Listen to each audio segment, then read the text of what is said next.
Hello everyone, my name is Sivashish. Welcome to another video.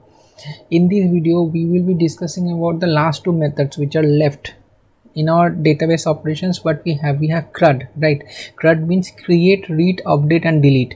We have seen how to create a new data entry with the help of the post method. We have seen how to read a data with the help of get methods, the entire data or some selective data. Here in this case, we will do the last two leftover methods. One is update. That means we are updating a data entry, any of the data entry based on the ID that will be provided, that can be updated. Another thing, deleting any data based on the ID which we will provide in the URL. Deleting a data entry, we have this HTTP put method, and we have for deleting a database we have HTTP delete method. So these two methods are recognized in the server in the Node.js application with the help of app.put and app.delete methods, right? It will be very similar to our get request with a single ID. So let me just copy this data.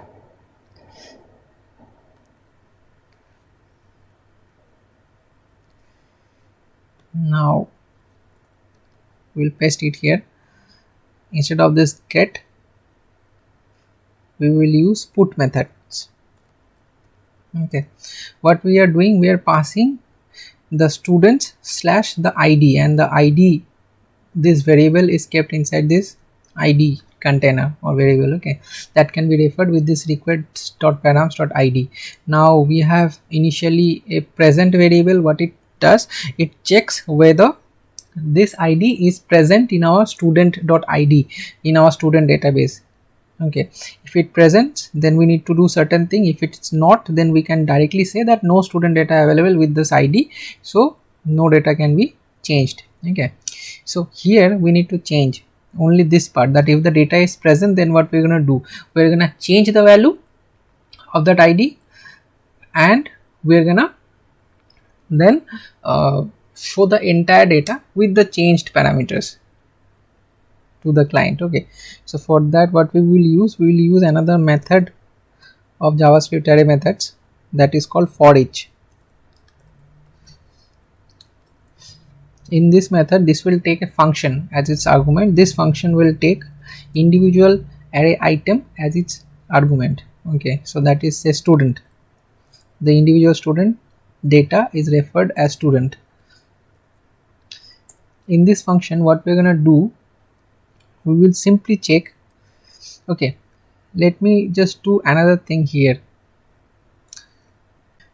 We will create an object, say update student. Okay, it will have the data that is provided in the body of the request. Okay, in the put method. So this will have the object of the, means whatever we need to change, that will be there inside this request.body. So we will read this data with the help of this update student. Now what we need to do, if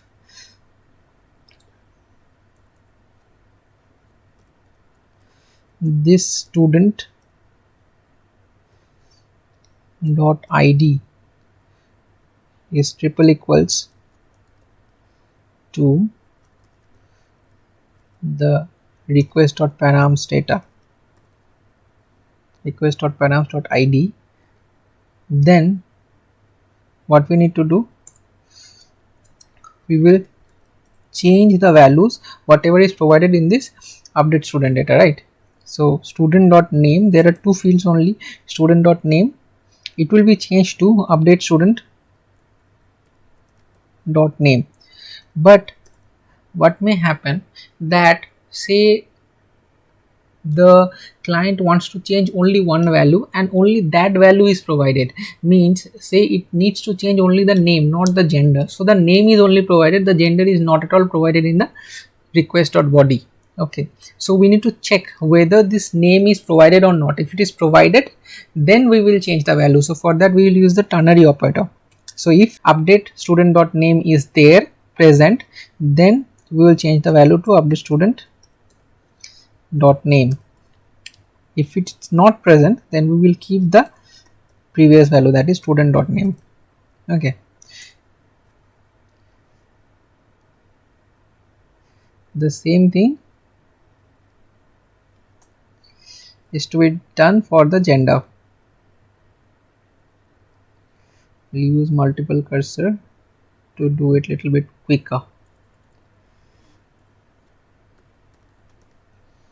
Okay, so if any of these value is present, that will be changed. If update student has name parameter with it, then the name will be changed. If update student has this gender parameter with it, then it will be changed of the student, of the particular student. If both parameters are there, then both will be changed. Okay, then we need to provide this data to our client. Okay, so we will use res.json students, fine, and else this message is provided. This is one case. This is for the put method. So first let's check the put method here. We create a new request. In this new request, we'll go for the put method. Let me just copy this URL.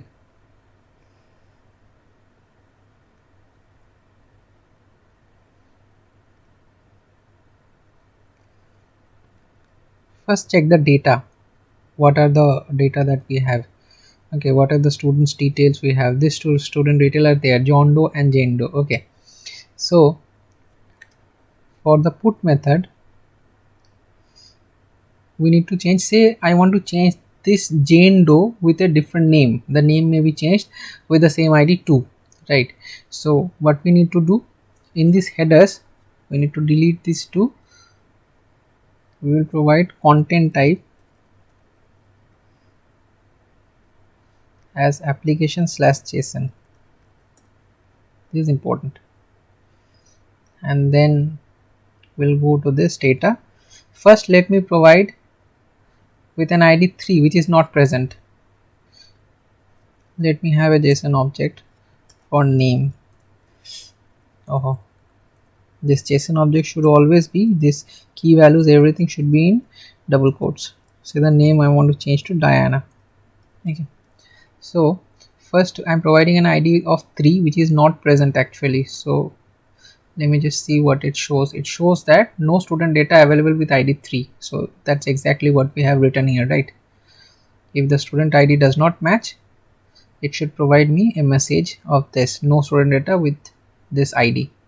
Now say we are changing the ID to 2. In ID 2 we have the name of Jane Doe, right? But I want to change it to Diana.